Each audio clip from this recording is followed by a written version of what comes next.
imagens de celular, não existia, era raríssimo. Raríssimo. Eu me lembro Você perguntou de uma outra história, eu vou lembrar aqui o caso da máfia dos fiscais que aconteceu em São Paulo. Uma moça jovem, comerciante, queria abrir uma academia de ginástica aqui na Rua Augusta, numa galeria, e ela tinha interesse de expandir os negócios dela, só que ela tinha uma dificuldade muito grande, que era a burocracia da prefeitura. E os fiscais exigiam dinheiro dela para poder liberar para que ela montasse a academia. Uhum. Primeiro ela procurou outros veículos de comunicação que não se interessaram, dizendo que esses casos de corrupção, infelizmente, eram normais, mas ela resolveu procurar a TV Globo. Ligou para o setor de escuta, que é o setor que tem o primeiro contato com a polícia, com pessoas que querem denunciar, e o Zé Carlos recebeu essa denúncia, ele era o chefe do setor de escuta, de rádio escuta, como a gente chamava naquela época, ele passou para mim e para o Robson Serântola, que era o produtor. E a gente monta um flagrante. O Robson vai se passando como noivo da Soraya Silva, que é o nome dessa comerciante, Uhum. vai até a sede da subprefeitura de Pinheiros, na negociação, e o fiscal aceita. Falou: olha, estou resumindo aqui, aparece a imagem Esse dela caso agora da aqui, né, Soraya. Valmir? É esse que a Hã? gente está mostrando até, ó. Não sei se Isso, a tá. Soraya aqui. Isso, Isso. olha aí. Uma mulher corajosa que faz um trabalho exemplar até hoje. O trabalho dela é admirável, ela luta até hoje contra a corrupção praticamente sozinha. E ela foi com o Robson, eles ficam frente a frente com Zepini, que era o fiscal-chefe lá da prefeitura, da subprefeitura de Pinheiros, e ele, o Robson, com uma câmera escondida, quer dizer, naquela época também já não se usava tanto, ele também foi um pioneiro, ele grava um momento, e essa gravação foi ao ar, a gente está vendo agora, ele falando Aham. que ele queria cheques de tanto, tanto e tanto. Nesse momento, ficou caracterizado que era um crime de corrupção grave. Os policiais rolados pelo Ministério Público, para a gente ter a certeza que o caso não ia cair no esquecimento, nós levamos a Soraya para prestar um depoimento no Ministério Público. E os promotores da época encamparam, acreditaram na história, ficaram em pontos estratégicos com policiais militares à paisana, e no momento em que eles saem da sala, eu também estava escondido, os dois saem da sala, a gente vê ela assinando cheques, os policiais e os promotores entram e prendem o Zepini. Ele foi preso em flagrante, depois foi encontrado dinheiro vivo no carro dele. Esse caso teve muita repercussão, foi um grande escândalo, e toda a imprensa também começou a cobrir e começou a receber denúncias, dezenas, centenas de denúncias de outros casos de corrupção. Então, isso atingiu o próprio prefeito na época, que era o Celso Pitta, mas também atingiu vereadores da Câmara Municipal de São Paulo, que eram os responsáveis por essas subsedes da Prefeitura de São Paulo. Muitos chegaram a ser investigados, detidos, um deles chegou a ser preso. E o prefeito Celso Pitta, na época, chegou até ele, chegou perto dele. Ele chegou a ser afastado depois, ele, com bons advogados, conseguiu voltar para a prefeitura. Então, esse foi um trabalho jornalístico muito bem feito, a partir de uma equipe que começou lá com o Zé Carlos, que recebeu a denúncia, acreditou na denúncia, levou a sério, passou para a gente entrou em contrato com a Soraya, ela confiou na gente, nós fomos até o Ministério Público, e depois o final teve condenações, e o Zepini ele foi condenado a uma pena muito alta e afastado da prefeitura durante um bom tempo. E eu tenho curiosidade em saber assim, é, nesse tempo de televisão, né? Você viveu, né? E esteve próximo de pessoas de alta periculosidade, né? Pessoas perigosas, pessoas, ambientes também difíceis de estar presente, enfim, de conviver ali.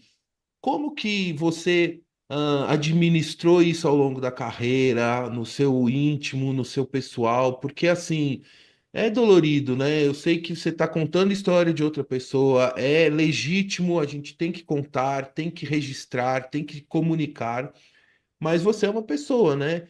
Tem sentimentos, tem angústias. Como é que, no fundo, como é que lida com isso? Porque, assim, eu como jornalista passei sempre pela uma área de mais amenidades, assim, e as poucas vezes que eu tive contatos, assim, com coisas mais pesadas, realmente me balança, assim.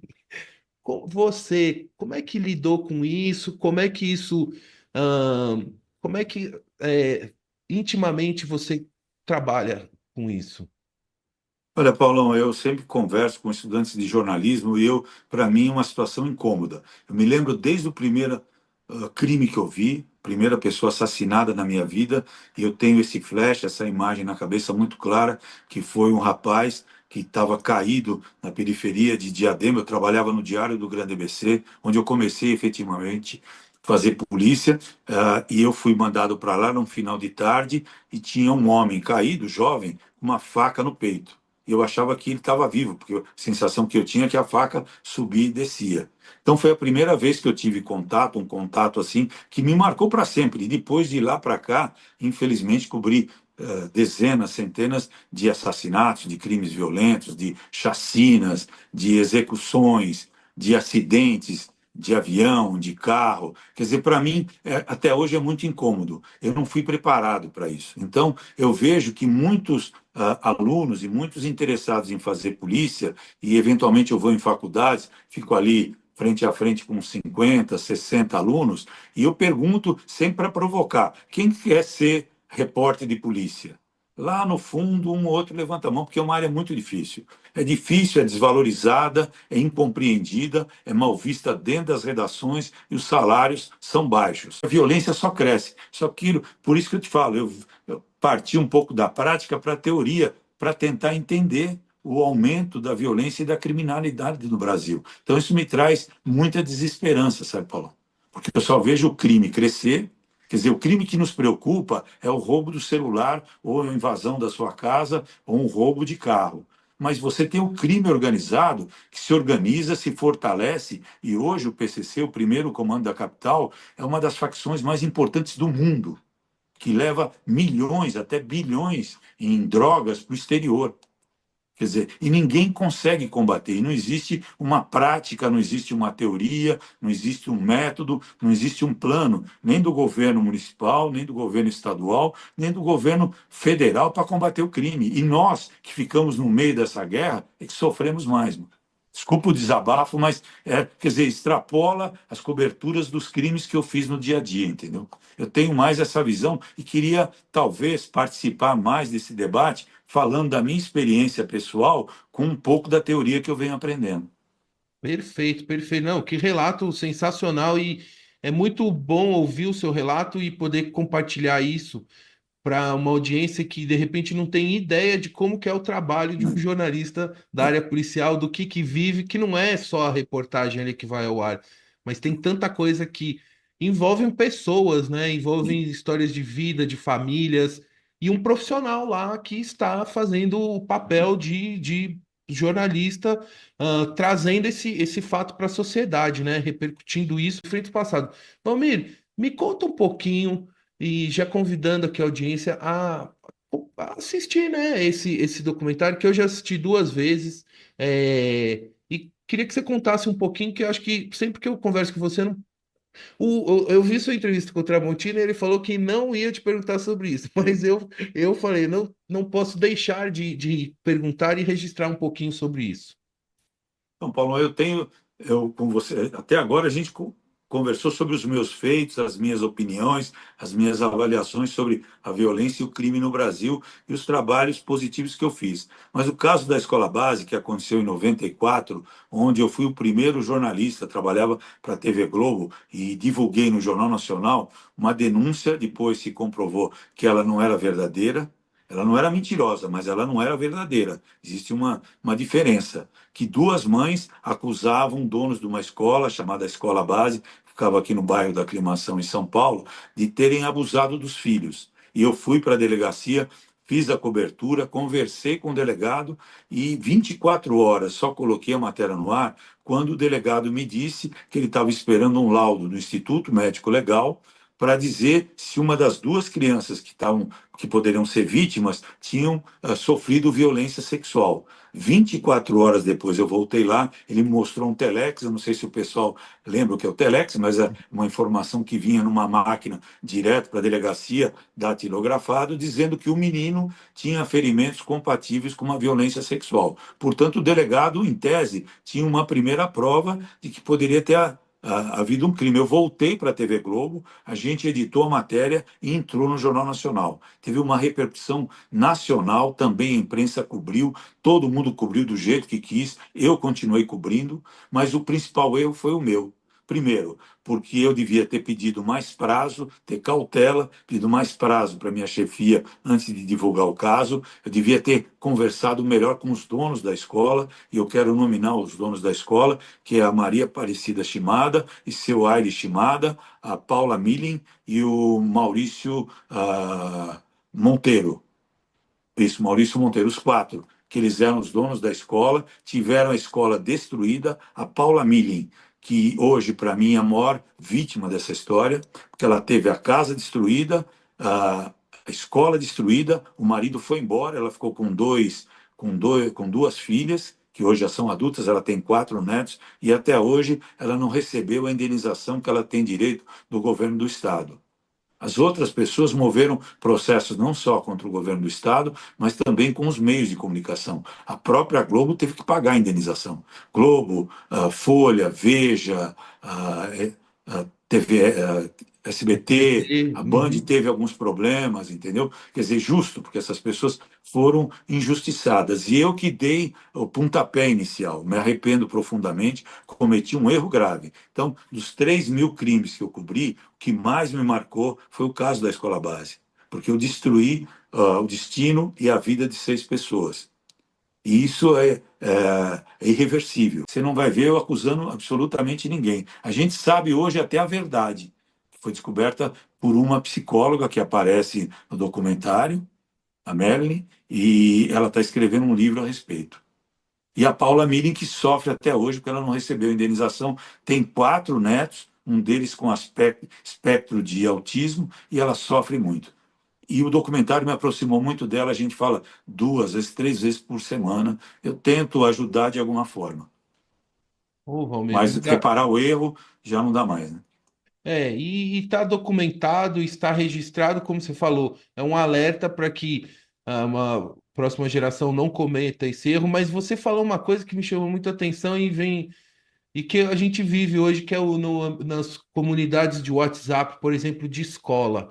Na escola da minha filha já teve quase que quer dizer, uma mãe acusando um professor de um assédio, e no final essa mãe nunca apareceu, houve uma grande repercussão. Claro que na época as TVs aqui, a imprensa, não, quer dizer, foram prudentes assim na Deu exposição, certo? mas os grupos de WhatsApp, pessoas sem É. a menor responsabilidade acusam outras pessoas sobre fatos, sobre crimes até, né? Que foi nesse caso aí de escola, assim, com uma naturalidade, da mesma forma que denuncia, também some, e quer dizer, a consequência fica para os outros. A gente, É pais lá verdade. preocupados, discutindo coisas, que fala, meu.